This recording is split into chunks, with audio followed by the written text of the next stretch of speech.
Oh, here's Christy. Christy, are we in a breakout room? Christy, you're sorry. We lost our connection here. So sorry about that, Kelly. Oh man. Okay, Scott, you can get back on. Okay, I think we got that. All the instructions. I'm going to go ahead and put you into 2 breakout rooms now.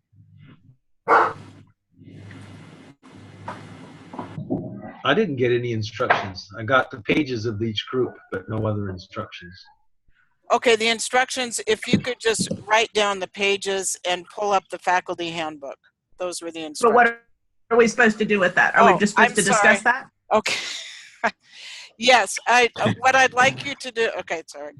What I'd like you to do, look at those pages, look through those pages, and then discuss the highlights that you see in each of those, with each of those topics, and then have a reporter to report back to the big group. I'll give you, let's see, I think I'll give you about 8 minutes to do this. So you'll look quickly through the pages and then talk about the highlights in each of those topics.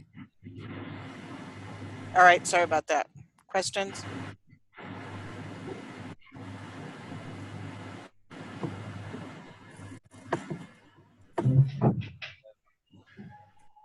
By highlights, you mean the major takeaway points from those 2 pages? What's that? Like when you say the highlights from those 2 pages, you mean the major takeaway message from those 2 pages, or the major takeaway messages from those 2 pages? Yeah. Okay. Yeah.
I didn't think you could.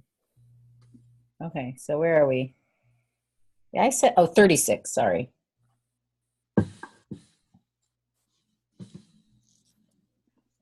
Okay, authentic assessment.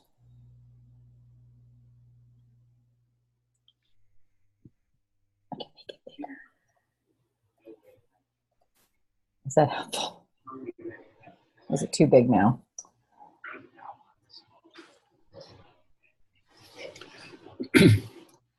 I realize that our task is a little bit different here for this meeting, but this analysis and being able to talk to these points is going to be specifically relevant when we're speaking to the Higher Learning Commission team.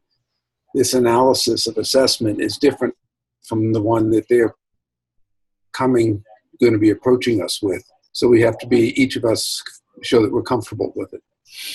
Okay.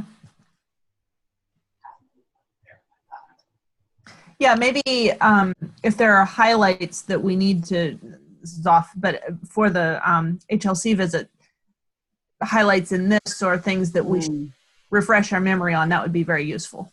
The key point here that's in the HLC visit is that we stress in the assurance review, a document that I've been spending a huge amount of time with, that the validity of our assessment is done by the community's application in the labs. And most assessment, the validity is in the test that the student provides. And so that we reflect that the e-portfolio documentation and the lab manifestation is more authentic, really, in the sorts of quizzes and papers that will be, for instance, done in the online.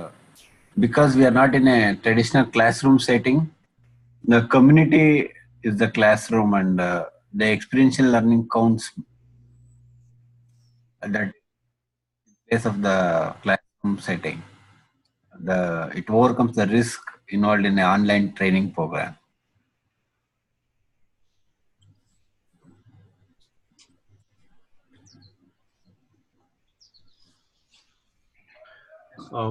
What I find, we've since the very first cohort, we have said that the community is the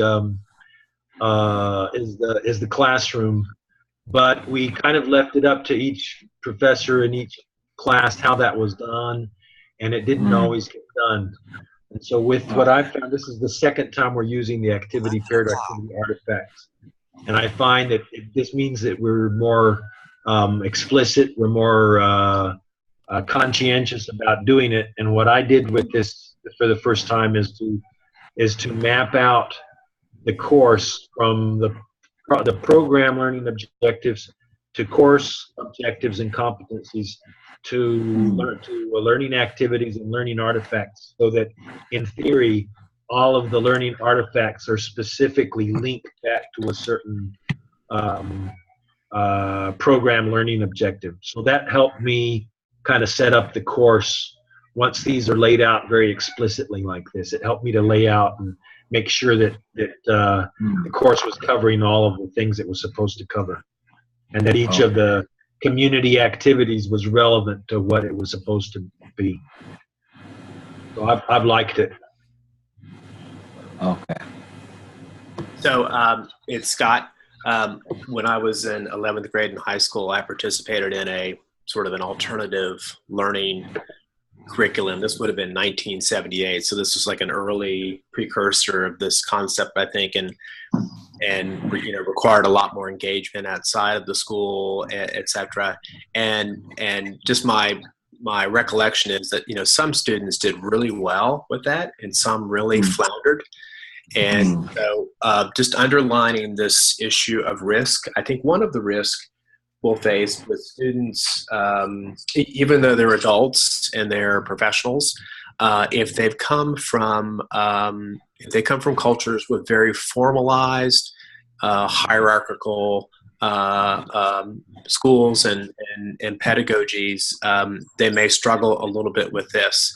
And so the need, so I underscored the word risk, just the need for us to be very intentional about, I think in some cases almost spoon feeding to them what they do, because I think we can easily make assumptions that they understand what we're asking for and that they'll execute, but in fact they may not. So I think that paired with the idea that we're really pushing the notion of technology and the use of artifacts, putting together videos, etc. That may, again, I think that's really on the student. And many faculty members are not catching that importance of that within our program.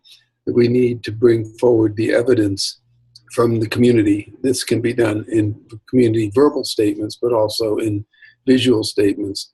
So that's something we're going to work on. We won't solve it right now by any means, but it will take us a few years to figure out how to bring that form of authenticity up.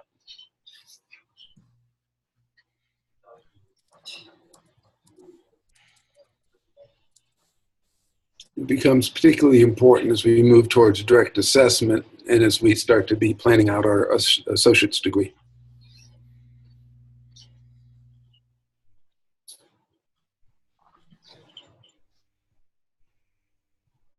Yeah, Oh, go ahead.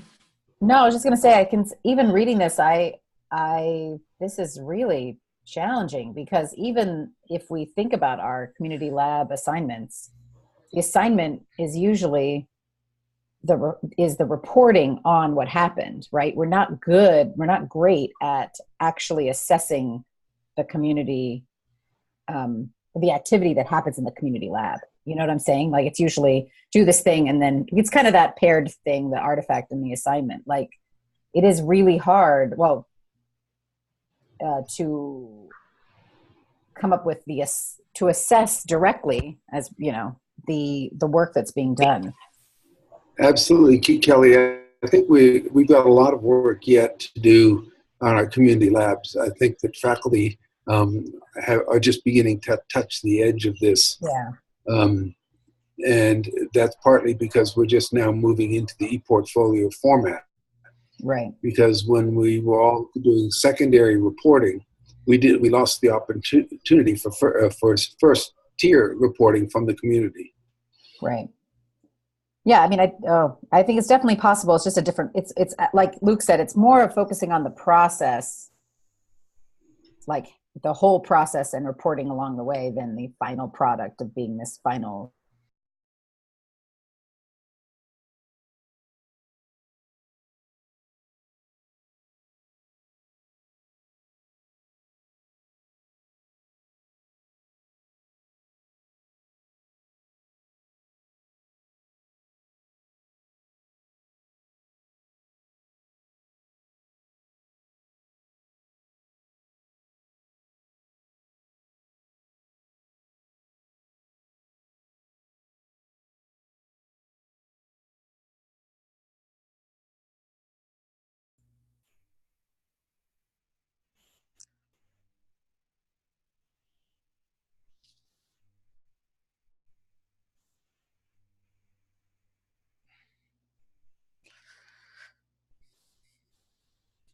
Okay, is everyone there?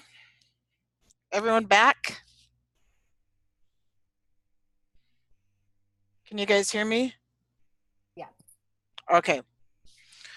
Okay, thank you. Sounds like some really good discussion was happening after we got things straightened out a little bit. So I think there's some key takeaways just about the mechanics of this. When you go into the breakout rooms, you need to have the instructions clear, probably written out ahead of time, and you can't use a chat room for instructions. So just some really key takeaways there as far as the actual technology of using the breakout rooms. But I think it's really effective, good discussion, and I'd like to have the groups report back just a couple minutes. I know we're already past 11, but I want to close the loop here. So if group 1, you could report back on authentic assessment, that's page 36 and 37 in the faculty handbook. And remember to unmute yourself. I believe I was designated as the reporter at the very end. I didn't take as good notes as I should, so I think one of the girls is we should have chosen our reporter earlier. Anyway, we discussed authentic assessment a little bit, and how it's different from the traditional assessment, and that we really need to integrate this further into the courses and the way the faculty think about the courses and the labs. Also brought up about how a reflective practice by the students is important, but also the communities, and how we have a ways to go on bringing in that community reflective practice into the courses. And so I think continuing to integrate both the authentic assessment and the reflective practice into our teaching and our community labs. Great, thank you. Anyone else want to add to what she said? Okay, listen, I think there are some really good sections in those pages on authentic assessment, and we haven't talked about that much, but to look at our the way our focus on applied learning and communities in the light of real authentic assessment is an important perspective to have. Okay, group 2. I would just, because I was on that group, I just would quickly add that that discussion of reflective practice, but we really focused on the fact that actually the pages of faculty handbook lift up real world application and professional relevance as being basically the test for whether or not the it's authentic or relevant learning. And while I think we're good at talking about that, part of our point was that's really essential. Even on reflective process, it's great to get students to say, this is what I learned and this is why it's interesting. But actually, that's not what our goal here is when we're asking for reflective practice. We're asking them to talk about how and why it was professionally relevant and how it was applied. And there's a key difference there. The student's not talking necessarily about just what they learned, but about whether it worked. And in some cases, they're going to say no. And I think that for all of us as faculty, we need to be a lot better at taking that hit of, we tried, but the learning we delivered didn't actually help them professionally, and we got to keep working. So those were some, I think, a central point of that also helped carry our discussion around. So great. Thank you, Luke, and thank you, Naomi. Christy. Yeah. Christy, a brief point. There's some disagreement between the faculty handbook and the materials that's written in the assurance review, because the assurance review has been written after the faculty handbook based on new material that Jesse Pappas submitted. So as we get ready a month from now or 6 weeks from now for the HLC visit, it's important that everybody looks at also the assessment material that's written in the assurance review, and because that's pointing more to some of these issues, but with some more detail. So some of our materials are building on others. And I have to sign off now and catch my flight to Dallas. Thank you, Daniel, for participating. This brings up another good point about the HLC. We will have faculty training before the HLC visit, and so we'll all be speaking to we'll all be on the same page and speaking to the same point. So that brought up a really good point. Thank you. Group 2, you were speaking pages 38 to 40, specifically about paired learning activities and artifacts. I'm not sure who your reporter is. Neither are we. We didn't actually. Go for it, Dan. I think you're appointed, Dan.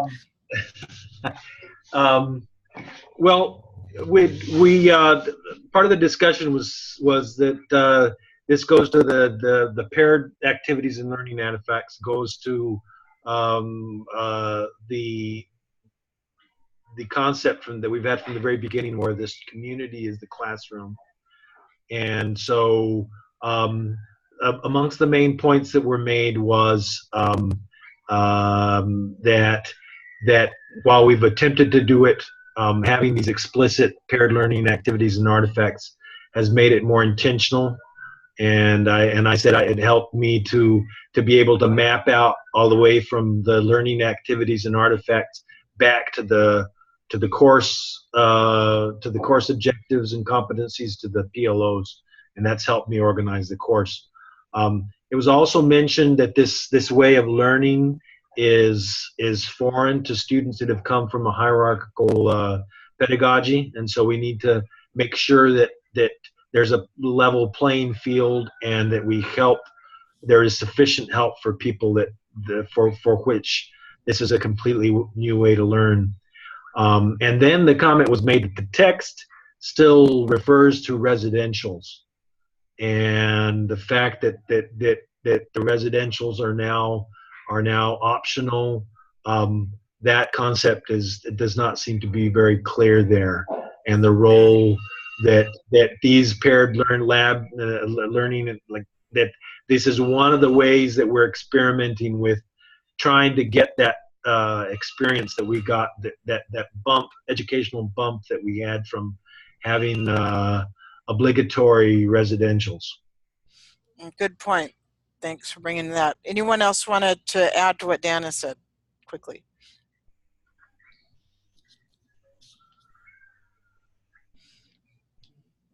Okay, thank you guys for that. I think that was really helpful and some good reminders, and hopefully that will be reflected in the minutes as well. Do you have any questions about anything we've talked about? If not, I want to take 1 minute to show you something that will be coming up probably in the next faculty meeting, and then we'll close. Any comments or questions? Okay, I'm going to share my screen briefly. This is a document that Jesse wrote and the Dean's Council has looked at once, and we'll be looking at it again in our next meeting, about prior learning assessment.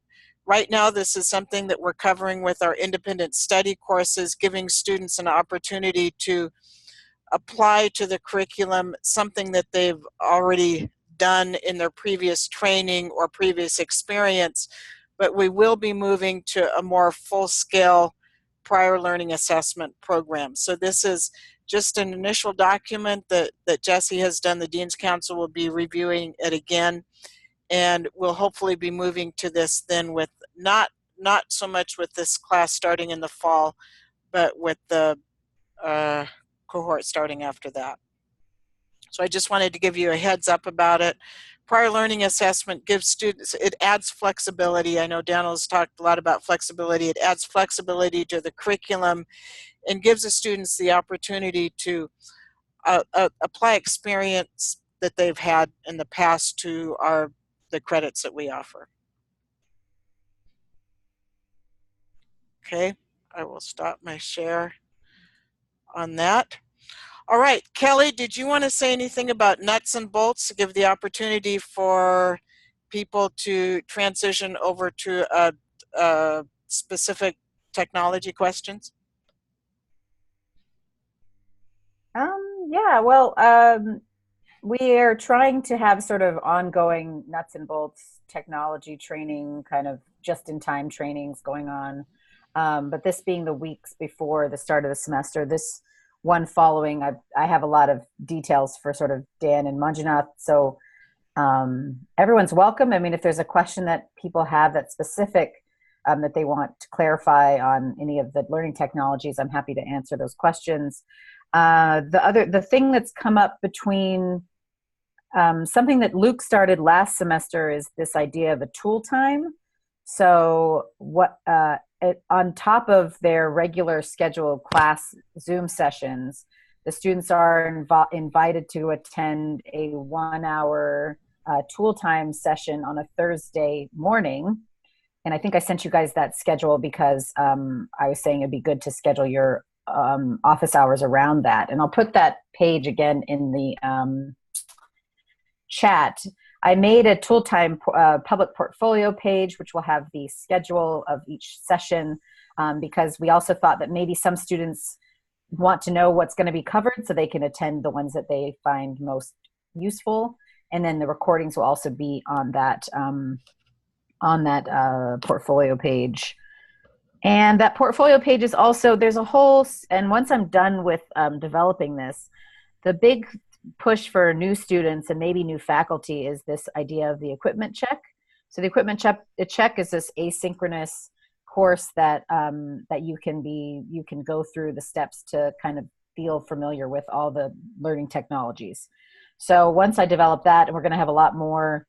Last time we did this, there was less on Mahara because for lots of reasons, but this time we have sort of a more structured approach to the way we're going to use ePortfolio.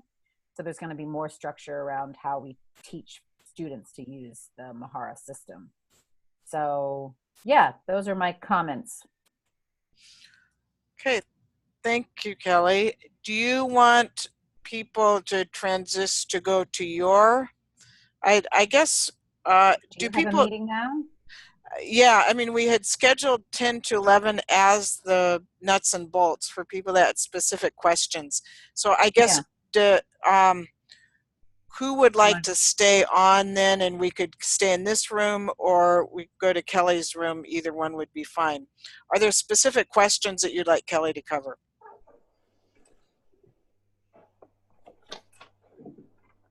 I mean, I have some specific questions to do with quiz, but I think that this could be a little too far. Well, especially Jody, I mean, the meeting's over, so.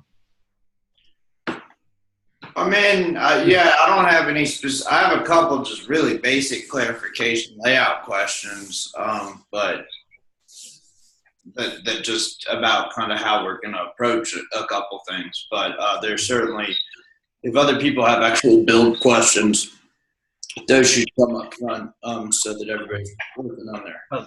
I suggest you stop this recording from the faculty college and start another faculty.